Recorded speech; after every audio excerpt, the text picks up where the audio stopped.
अस्सलामु अलैकुम वरहमतुल्लाहि वबरकातुहू। मैं हूं आपका मेज़बान मोहम्मद शाहिद रहमानी। आज मुल्क 6 अगस्त है। पेश है दूरबीन की ताज़ा तरीन पेशकश। आज दूरबीन के अहम मौज़ूआत हैं। राहुल गांधी की लोकसभा रुकनीत मंगल तक बहाल नहीं हुई तो कांग्रेस पार्टी अदालत का रुख कर सकती है। सुप्रीम कोर्ट की तरफ से कांग्रेस पार्टी के रहनुमा राहुल गांधी को मोदी सरनेम मामले में राहत मिल गई है। तहम अब तक राहुल गांधी की लोकसभा में वापसी नहीं हुई है। हरियाणा के नूह जिला में हफ्ते को तीसरे दिन भी इंतजामिया ने बुलडोजर के जरिए कार्रवाई करते हुए मुतअद्दिद दुकानों को मिसमार कर दिया। इंतजामिया ने तकरीबन 45 दुकानों को गैर कानूनी करार देते हुए मुनहदिम कर दिया है। महाराष्ट्र के दारुल हुकूमत मुंबई में मुतअद्दिद ओपोजिशन के रहनुमा Indian national developmental democratic alliance यानी इंडिया का 2 रोज़ा इजलास 31 अगस्त और 1 सितंबर को मुनक़िद होगा। इजलास की पूरी तफसील आज की दूरबीन में ज़रूर देखिए। मणिपुर के बिष्णुपुर जिला में जुमा की रात देर गए शरपसंद फसादियों ने बाप बेटे समेत 3 लोगों को हलाक कर दिया। इस वाक़े के बाद एक बार फिर रियासत में हालात कशीदा हो गए। तफसीलात में जानिए ताज़ा सूरत हाल। कौमी दारुल हुकूमत दिल्ली में हफ्ते के रोज़ मूसलाधार बारिश हुई, जिसकी वजह से शहर में कई मकामात पर पानी जम गया है और ट्रैफिक जाम हो गया है। महकमा मौसमियात ने आगे क्या पेशेनगोई की है, तफसीलात में जानिए। इस्लामाबाद की अदालत ने तोशाखाना मामले में पाकिस्तान के साबिक वज़ीर आज़म इमरान खान को 3 साल कैद की सज़ा सुनाई है। ये केस क्या है और अब इमरान खान के पास क्या ऑप्शन है, तफसीलात में ज़रूर देखिए। पाकिस्तान के साबिक वज़ीर आज़म इमरान खान की गिरफ्तारी के बाद एक बार फिर मुल्क में हंगामा आराई के आसार नजर आ रहे हैं। गिरफ्तारी से कबल इमरान खान ने अपने हामियों को क्या पैगाम दिया है, तफसीलात में देखिए। सऊदी अरब में यूक्रेन के हवाले से 5 और 6 अगस्त को अपने बंदरगाही शहर जद्दा में कसीरुल मुल्की मुज़ाकरात की मेज़बानी करेगा। इन मुज़ाकरात में शिरकत के लिए तकरीबन 30 ममालिक के हुक्काम को मदऊ किया गया है। इंसानी हकूक़ के आलमी तंजीम एमनेस्टी इंटरनेशनल ने कहा है कि सूडान में अप्रैल से शुरू होने वाले जंग के दौरान बड़े पैमाने पर और बदतरीन जंगी जराइम का इर्तिकाब किया गया है। क्रिकेट आलमी कप 2023 शुरू होने से महज 2 माह पहले बाएं हाथ के तजर्बाकार सलामी बल्लेबाज तमीम इकबाल ने एक रोज़ा कप्तान का ओहदा छोड़ने का फैसला किया है। ये टीम के लिए बड़ा झटका है। आप हमें YouTube पर देखने के अलावा हमारे तमाम सोशल मीडिया पेजेस पर भी फॉलो कर सकते हैं। आप फ़िक्र नज़र उर्दू का प्रोग्राम दूरबीन देख रहे हैं। सुप्रीम कोर्ट की तरफ से कांग्रेस पार्टी के रहनुमा राहुल गांधी को मोदी सरनेम मामले में राहत तो मिल गई है, लेकिन कांग्रेस पार्टी अब इंतजार कर रही है लोकसभा स्पीकर कब राहुल गांधी की लोकसभा में वापसी कराते हैं। कांग्रेस पार्टी की तरफ से फैसले का इंतजार किया जा रहा है और बताया जा रहा है कि अगर पीर या मंगल की दोपहर तक राहुल गांधी की लोकसभा रुकनीत बहाल नहीं की जाती है तो इस सिलसिले में राहुल के वकीलों की टीम अदालत का दरवाजा खटखटाने की तैयारी कर रही है। दरअसल लोकसभा रुकनीत की बहाली के 2 ही तरीके हैं, या तो स्पीकर उनकी रुकनीत बहाल करे या फिर पार्टी उसके लिए अदालत का रुख करे। कांग्रेस पार्टी का कहना है कि जब 23 मार्च को 1000 किलोमीटर गुजरात से फैसला आया तो महज 24 घंटे के अंदर ही राहुल गांधी की पार्लिमानी रुकनीत रद्द कर दी गई। फिर पार्लिमान से 2 किलोमीटर दूर जुमा को फैसला आया है। इसके बाद रुकनीत को लेकर बहाली भी जल्द कर दी जाए। उसके बाद अगर टाल मटोल किया जाता है तो मेला फाइंड इंटेंशन से किया जाएगा। ऐसे में अदालत जाना मजबूरी हो जाएगी। पार्टी की तरफ से एनसीपी के लक्षद्वीप से रुकने पार्लिमान मोहम्मद फुजैल पीपी के फैसले को नज़ीर बनाकर अदालत जाने की तैयारी की जा रही है। फुजैल को कत्ल से जुड़े एक मामले में 10 साल की जेल की सज़ा दिए जाने के बाद उन्हें नाअहल करार दिया गया था, लेकिन 25 जनवरी को केरला हाई कोर्ट ने इस सज़ा पर रोक लगा दी। इस पर उन्होंने फैसले के खिलाफ सुप्रीम कोर्ट में अर्जी दाखिल की, लेकिन 29 मार्च को समाज से ठीक पहले ही उनकी लोकसभा रुकनीत बहाल कर दी गई। दूसरी तरफ सुप्रीम कोर्ट की जानिब से फैसला आने के बाद कांग्रेस रहनुमा अधीर रंजन चौधरी ने लोकसभा स्पीकर ओम बिरला से मुलाकात की और उनसे राहुल गांधी की रुकनीत बहाल करने की गुजारिश भी की। स्पीकर ओम बिरला से मुलाकात के बाद अधीर रंजन चौधरी ने यह भी कहा कि सुप्रीम कोर्ट से राहुल गांधी को राहत मिलना सच्चाई की जीत है। अब हम चाहते हैं कि लोकसभा में तहरीक आदमी एतमाद पर राहुल गांधी भी कुछ बोले। अधीर रंजन ने राहुल गांधी को मुल्क की सबसे बड़ी अदालत से राहत मिलने के बाद लोकसभा रुकने पार्लिमान को ज़ेली ऐवान की मीटिंग में शामिल होने की इजाज़त दी जाए। उन्होंने चेयर पर बैठे राजेंद्र अग्रवाल से यह भी मुतालबा किया है कि उन्होंने कहा है कि अब राहुल गांधी को ऐवान में आने की इजाज़त दी जाए। ये हमारा मुतालबा है। इस पर अग्रवाल ने कहा है कि लोकसभा स्पीकर इस मसले पर नोटिस लेंगे।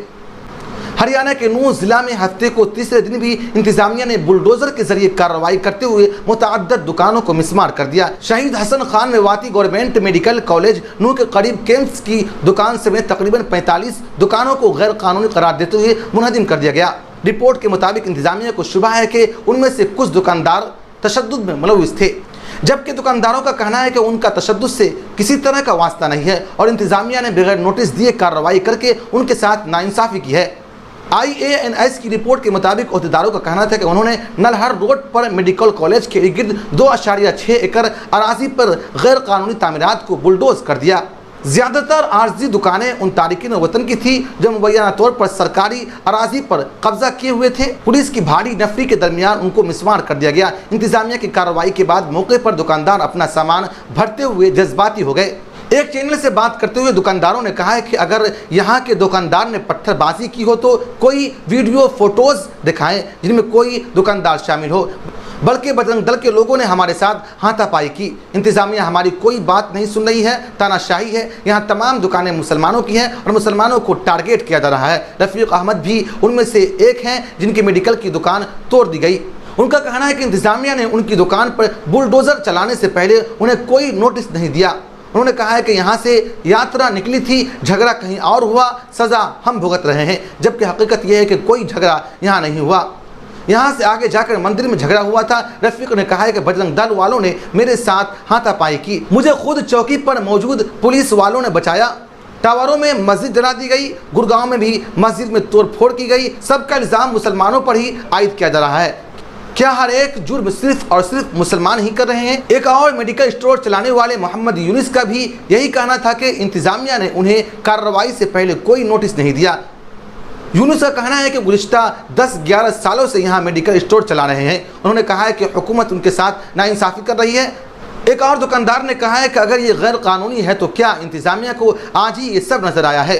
आज फसादात हो गया तो तोड़ फोड़ शुरू हो गई। उन्होंने कहा है कि मेडिकल स्टोर का लाइसेंस बगैर दस्तावेज दिखाए नहीं मिलता, फिर अचानक ये कार्रवाई क्यों की गई? लोगों की शिकायत है कि उन्हें सामान उठाने तक की मोहलत नहीं दी गई। यहाँ पर तमाम लोग रोज़ी रोटी कमाने के लिए आए थे, वो फसादात में शामिल नहीं हो सकते।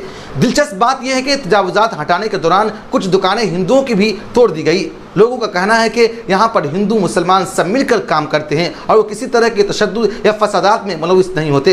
वहीं sub divisional magistrate Ashwini Kumar ने मीडिया को बताया कि तमाम गैर कानूनी तामीरात थी और मिसमार करने से कबल मालिक मकान को नोटिस दिए गए थे।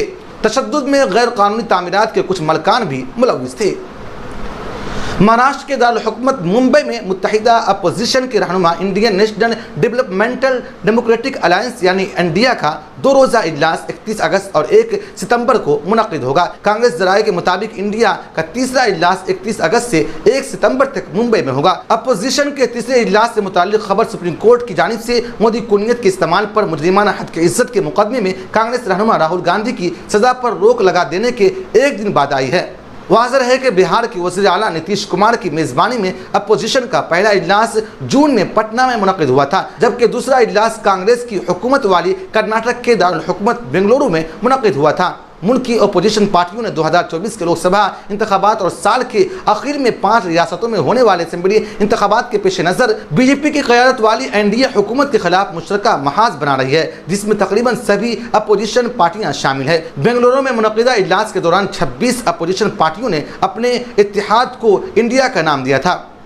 कांग्रेस के रहनुमा राहुल गांधी ने 2019 के लोकसभा इंतखाबात से पहले कर्नाटक में इंतखाबी मुहिम के दौरान मुबैना तौर पर मोदी कुनियत का इस्तेमाल करते हुए तबसरा किया था। अदालत की जानिब से राहुल गांधी को 2 साल की सजा के बाद उनकी पार्लिमानी रुकनीत को मनसूख कर दिया गया था, जिसके खिलाफ वो सुप्रीम कोर्ट से रुजू किए थे। नई दिल्ली में पार्टी के कौमी हेडक्वार्टर में एक प्रेस कॉन्फ्रेंस से खिताब करते हुए राहुल गांधी ने अपनी बहाली के फैसले के बाद लोगों की मोहब्बत और हिमायत के लिए शुक्रिया अदा किया और कहा कि सच्चाई की हमेशा जीत होती है। सुप्रीम कोर्ट के इस फैसले से कांग्रेस पार्टी के साबिक सरबराह की बतौर रुकन पार्लिमान वापसी की राह हमवार हो गई है। मणिपुर के बिष्णुपुर जिला में जुमा की रात देर गए शरपसंद फसादियों ने बाप बेटे समेत 3 लोगों को हलाक कर दिया। पुलिस ने हफ्ते की सुबह बताया कि तीनों को जिला के कोकटा में सोते हुए गोली मारकर हलाक कर दिया गया। बाद अज़ां तलवारों से उसका सर कलम कर दिया गया। पुलिस का कहना है कि हमलावर चूड़ाचंद्रपुर से आए थे। मीडिया रिपोर्ट्स के मुताबिक हलाक होने वाले अफराद का ताल्लुक मेती बिरादरी से था। वाक़े के बाद पुलिस ने बताया कि तीनों एक रिलीफ कैंप में रहते थे, लेकिन हालात बेहतर होने के बाद वो जुमे को कोकटा में अपनी रिहाइश गाह चले गए थे। पुलिस ने बताया कि वाक़े के फ़ौरन बाद कोकटा में एक मुश्तइल हुजूम जमा हुआ और चूड़ाचंद्रपुर की तरफ से बढ़ना चाहता था, लेकिन सिक्योरिटी एहलकार ने उन्हें रोक दिया। इस वाक़े के बाद बिष्णुपुर ज़िला में तशद्दुद के ताज़ा वाक़यात में कुकी बिरादरी के कई मकामात जला दिए गए हैं।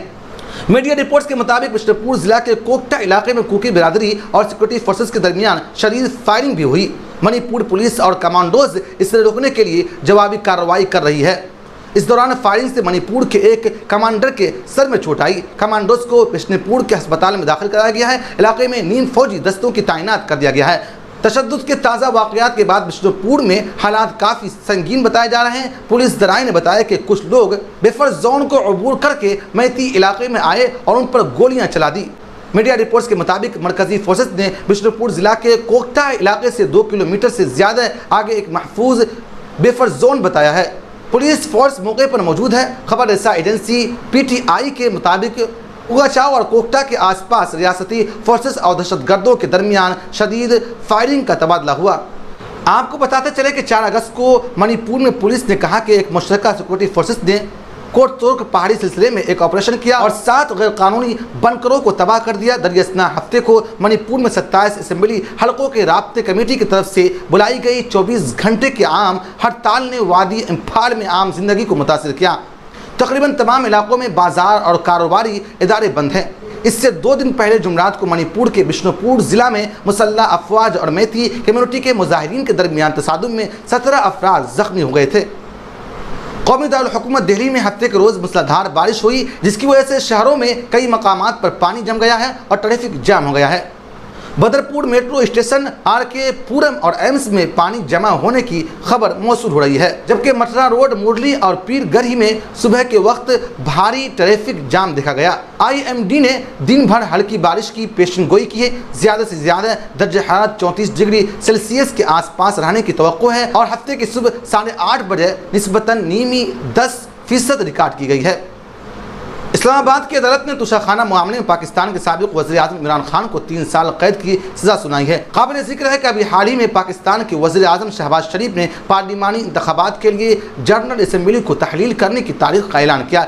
इस ऐलान के चंद दिनों के बाद इस्लामाबाद की ज़िला अदालत ने इमरान खान को 3 साल की सज़ा सुना दी। इस्लामाबाद की ज़िला अदालत की जज हुमायून दिलावर ने तुषाखाना मामले में साबिक वज़ीर-ए-आज़म इमरान खान पर लगाए गए इल्ज़ामात को दुरुस्त करार दिया और उनको 3 साल कैद की सज़ा और 1 लाख जुर्माने की सज़ा सुनाई।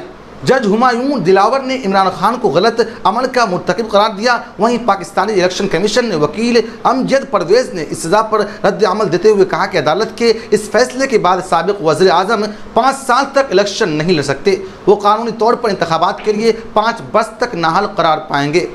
ताज़ा जानकारी के मुताबिक सज़ा के ऐलान के बाद इमरान खान को लाहौर के जमान पार्क में वाक़े उनके घर से गिरफ्तार कर लिया गया है। वाज़ेह है कि इससे कबल 9 मई को साबिक वज़ीर-ए-आज़म इमरान खान की गिरफ्तारी के बाद पाकिस्तान के मुख्तलिफ इलाकों में बड़े पैमाने पर फसादात फूट पड़े थे, जिनमें मुतअद्दिद अफराद हलाक हो गए थे। ताज़ा पेशरफ्त के बाद पाकिस्तान की सिक्योरिटी एजेंसियाँ अलर्ट हैं। वहीं इमरान खान को जिस मुकदमे में सज़ा सुनाई गई है वह तुषाखाना रेफरेंस के नाम से जाना जाता है। इस रेफरेंस के तहत गुज़िश्ता वर्ष अक्टूबर में इलेक्शन कमीशन की जानिब से इमरान खान को नाअहल करार दिया गया था, जिसकी मुद्दत मौजूदा असेंबली तक है। इसके बाद इलेक्शन कमीशन की जानिब से इस्लामाबाद की मकामी अदालत में इमरान खान के खिलाफ फौजदारी का मुकदमा दायर किया गया था, जिस पर समाअत गुज़िश्ता मई माह से जारी थी। साबिक वज़ीर-ए-आज़म इमरान खान के खिलाफ तुषाखाना केस की इब्तिदा उस वक्त हुई जब मुस्लिम लीग के रुकने कौमी असेंबली बैरिस्टर मोहसिन नवाज रांझा ने उसके खिलाफ एक रेफरेंस दायर किया था, जिसे स्पीकर कौमी असेंबली ने इलेक्शन कमीशन को भिजवाया था। रेफरेंस में दावा किया गया था कि इमरान खान ने सरकारी तुषाखाना से तहफ़ खरीदे, मगर इलेक्शन कमीशन में जमा करवाए गए असासे जात के गोशवारों में उन्हें जाहिर नहीं किया। इस तरह वो बदयानियत है, लिहाजा उन्हें आइन के आर्टिकल 62 विन F के तहत नाअहल करार दिया जाएगा। नमानिगार शहजाद मुल्क के मुताबिक साबिक वज़ीर आज़म इमरान खान को सज़ा सुनाए जाने के बाद उनके पास मौजूद कानूनी रास्तों के ऑप्शन, सबसे पहला ऑप्शन इस्लामाबाद हाई कोर्ट में इस फैसले को चैलेंज करना है। शहजाद मुल्क के मुताबिक अदालत की जानिब से हुक्म इम्तना आने पर एक मुमकिना रिलीफ इमरान खान के लिए ये हो सकता है कि अदालत दलाइल सुनकर फैसले तक उनकी सज़ा मुअत्तल कर सकती है। इस सूरत में इमरान खान को अदालत जमानत पर रिहा करने का हुक्म भी दे सकती है। शहजाद मलिक के मुताबिक अगर हाई कोर्ट उनकी सज़ा बरकरार रखती है तो उनके पास आखिरी ऑप्शन सुप्रीम कोर्ट में अपील करने का होगा। पाकिस्तान तहरीक इंसाफ के सरबराह और साबिक वज़ीर आज़म इमरान खान को तोशाखाना केस में गिरफ्तार कर लिया गया है। इस केस में इस्लामाबाद के ट्रायल कोर्ट ने उन्हें मुजरिम करार देते हुए 3 साल कैद की सज़ा सुनाई है। गिरफ्तारी के बाद इमरान खान ने अपना वीडियो पैगाम जारी कर दिया है, जिसमें उन्होंने कहा है कि जब तक ये पैगाम आप तक पहुँचेगा मैं गिरफ्तार हो चुका हूँगा। उन्होंने अपने पैगाम में कहा है कि ये सब लंदन प्लान की तकमील की जानिब एक और कदम है। ताहम वो चाहते हैं कि उनकी पार्टी के कारकुनान पुरअमन और मजबूत रहें। हम अल्लाह के सिवा किसी के सामने नहीं झुकते। वीडियो में PTI सरबराह ने कहा है कि मेरी आप सबसे एक ही अपील है कि आपको घरों में छुप कर नहीं रहना है। मैं ये जद्दोजहद आपके लिए कर रहा हूँ, मैं ये आपके लिए लड़ रहा हूँ, मैं ये अपने मुल्क के लिए कर रहा हूँ, मैं ये आपके बच्चों के लिए कर रहा हूँ। अपने हुकूक के लिए खड़ा ना हुए तो गुलामियों की ज़िंदगी बसर करोगे, और गुलामियों की कोई ज़िंदगी नहीं होती। गुलाम ज़मीन पर चूटियों की तरह होते हैं। इमरान खान ने आखिर में कहा है कि आज़ादी प्लेट में नहीं मिलती, इसलिए लड़ना पड़ता है। ख्याल रहे कि इमरान खान को लाहौर में ज़मान पार्क में वाक़ उनकी रिहाइश गाह से गिरफ्तार कर लिया गया है। फैसले के साथ ही इस्लामाबाद के ट्रायल कोर्ट ने इमरान खान पर 5 साल के लिए इलेक्शन लड़ने पर पाबंदी आयद कर दी है। डॉन की रिपोर्ट के मुताबिक PTI सरबराह 1 लाख रुपये जुर्माना भी आयद किया है।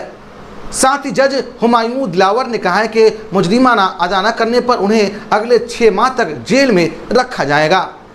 सऊदी अरब यूक्रेन के हवाले से 5 और 6 अगस्त को अपने बंदरगाही शहर जद्दा में कसरूर मुल्की मुज़ाकरात की मेज़बानी करेगा। इन मुज़ाकरात में शिरकत के लिए तकरीबन 30 ममालिक के हुक्काम को मदऊ किया गया है।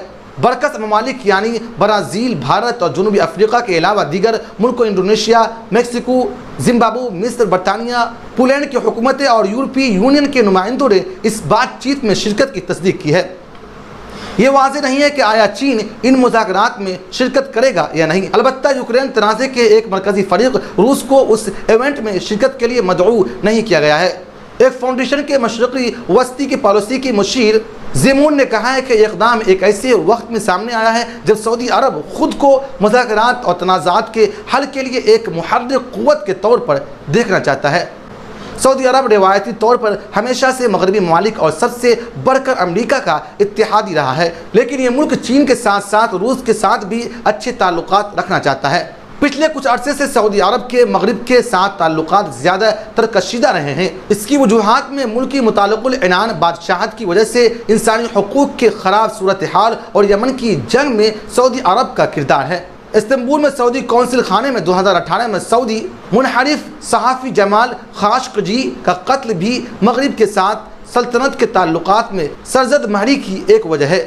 मगरिब को शुबह है कि उसका कत्ल हुक्म वली अहद मोहम्मद बिन सलमान ने दिया था। इस मामले में शाही ख़ानदान के साथ को देरपा नुकसान पहुँचाया है, चूँकि सऊदी अरब ने अब तक रूस के ख़िलाफ़ पाबंदियों और उसके नतीजे में तेल की कीमतों में इजाफा का फ़ायदा उठाया है। इसलिए यूक्रेन की जंग पर बातचीत किसी भी और चीज़ से ज़्यादा उसके लिए वक़ार का मसला हो सकती है। इस बातचीत में शिरकत करने वाली बहुत सी हुकूमतों ने यूक्रेन की इलाकाई सालमियत की खिलाफ वर्जी की मजम्मत की है, लेकिन रूस के ख़िलाफ़ कोई वाज़ेह मौक़िफ़ अपनाने में नाकाम रही है और ना ही उन्होंने रूस के ख़िलाफ़ पाबंदियों में हिस्सा लिया है। इंसानी हकूक़ के आलमी तंजीम एमनेस्टी इंटरनेशनल ने कहा है कि सूडान में अप्रैल से शुरू होने वाली जंग के दौरान बड़े पैमाने पर और बदतरीन जंगी जराइम का इर्तकाब किया गया है। रिपोर्ट के मुताबिक गुज़िश्ता रोज़ एमनेस्टी इंटरनेशनल ने कहा है कि जंगी जराइम में सूडान की फ़ौज और मुखालिफ नीम फौजी दस्तों के अहलकार भी मुलविस हैं। तंजीम का कहना है कि दोनों जनरलों की अफवाज ने जिन जंगी जराइम का इर्तकाब किया उनमें कम उम्र लड़कियों पर जिनसी तशद्दुद और आम शहरियों का बिला इम्तियाज़ निशाना बनाना शामिल है। रवां साल अप्रैल की 15 तारीख से सूडान के army chief Abdul Fattah al Burhan और उनके साबिक नाइब नीम फौजी सरी अल हरकत फोर्स के कमांडर हमदान दागलू के अफवाज के दरमियान जंग जारी है। एमनेस्टी इंटरनेशनल की सेक्रेटरी जनरल एंगेस कलामर्द ने कहा है कि अफवाज के दरमियान इलाके पर कब्जे के लिए जारी जंग में पूरे सूडान में आम शहरी रोजाना की बुनियाद पर नाकाबिल तस्वुर हौलनाकियों से गुजर रहे हैं। उन्होंने कहा है कि दोनों अफवाज और उनसे मुंसलिक मुसल्लह धड़ों को फौरी तौर पर आम शहरियों को निशाना बनाने से रोकना जरूरी है और जंग ज़दा इलाकों से निकलने वालों को महफूज रास्ते देने की यकीन दहानी करानी चाहिए। सूडान में फौज ने सन 2019 में बगावत करके तवील अरसे तक इक़्तिदार में रहने वाले उमर अल बशीर की हुकूमत का खात्मा किया था। इसके बाद 2 साल के दौरान जमहूरियत की जानिब एक सुस्त रफ्तार पेशरफ्त और अबूरी हुकूमत के क़याम की कोशिशों को general Abdul Fattah al Burhan ने अपने नायब कमांडर हमदान दागलू से मिलकर ख़त्म कर दिया था। अक्टूबर 2021 में अबूरी हुकूमत का खात्मा उलटने के बाद रवां साल अप्रैल में दोनों जनरलों के अफवाज के धड़ों की आपस में जंग शुरू हो गई, जिसको रोकने के लिए सऊदी अरब और अमेरिका ने मुतअद्दिद मुश्तरका कोशिशें की और कई बार अर्जी जंग बंदी हुई। एक निजी तंजीम के मुताबिक दारुल हुकूमत खुर्तुम और जनूबी इलाका दारफर में होने वाले शदीद लड़ाई के दौरान अब तक 4000 के लगभग हलाकतें हो चुकी है और जंग से अब तक 33 लाख अफराद इलाका छोड़ चुके हैं। एमनेस्टी इंटरनेशनल का मजीद कहना है कि सूडान में बड़े पैमाने पर जंगी जराइम किए जा रहे हैं और मुतहारिफ फरीकों के जानिब से बिला इम्तियाज़ आम शहरियों को निशाना बनाया जा रहा है, जिससे बहुत ज़्यादा जानी नुकसान हो रहा है। क्रिकेट आलमी कप 2023 शुरू होने से महज 2 माह पहले बांग्लादेश टीम को बड़ा झटका लगा है। बाएं हाथ के तजर्बाकार सलामी बल्लेबाज तमीम इकबाल ने आलमी कप से ठीक पहले बांग्लादेश के एक रोज़ा कप्तान का ओहदा छोड़ने का फैसला किया है। साथ ही तमीम पीठ की चोट के सबब आइंदा एशिया कप में भी नहीं खेलेंगे। इस फैसले का मतलब यह है कि 5 अक्टूबर से 19 नवंबर तक हिंदुस्तान में होने वाले मीगा इवेंट से पहले बांग्लादेश को एक नया एक रोज़ा कप्तान मिलेगा। वाज़ेह रहे कि तमीम इकबाल ने गुज़िश्ता 6 जुलाई को बैन अक़वामी क्रिकेट से सबकदोशी का ऐलान किया था, लेकिन वज़ीर आज़म शेख हसीना के साथ मीटिंग के बाद उन्होंने अपना फैसला बदल दिया। अब उन्होंने कप्तानी छोड़ने का ऐलान करके सबको हैरान कर दिया। बहरहाल वो एशिया कप के लिए भले ही दस्तयाब होंगे, लेकिन आलमी कप से कबल 21 सितंबर से घरेलू मैदान पर न्यूजीलैंड के खिलाफ शुरू होने वाली एक रोज़ा सीरीज के लिए फिट होना चाहते हैं। कप्तानी छोड़ने से मुताल्लिक अपने फैसले के बारे में जानकारी देते हुए तमीम ने कहा है कि उनका मानना है कि चोट एक इशू है। उन्होंने 28 जुलाई को एक इंजेक्शन लिया था, लेकिन ये बिट या मिस की तरह है, लेकिन मैंने बोर्ड को इस मसले के बारे में बता दिया है। उन्होंने हमेशा हर चीज़ में टीम की मदद की है, इसलिए इसे ध्यान में रखते हुए ओहदा छोड़ना सबसे अच्छा और बेहतर फैसला है।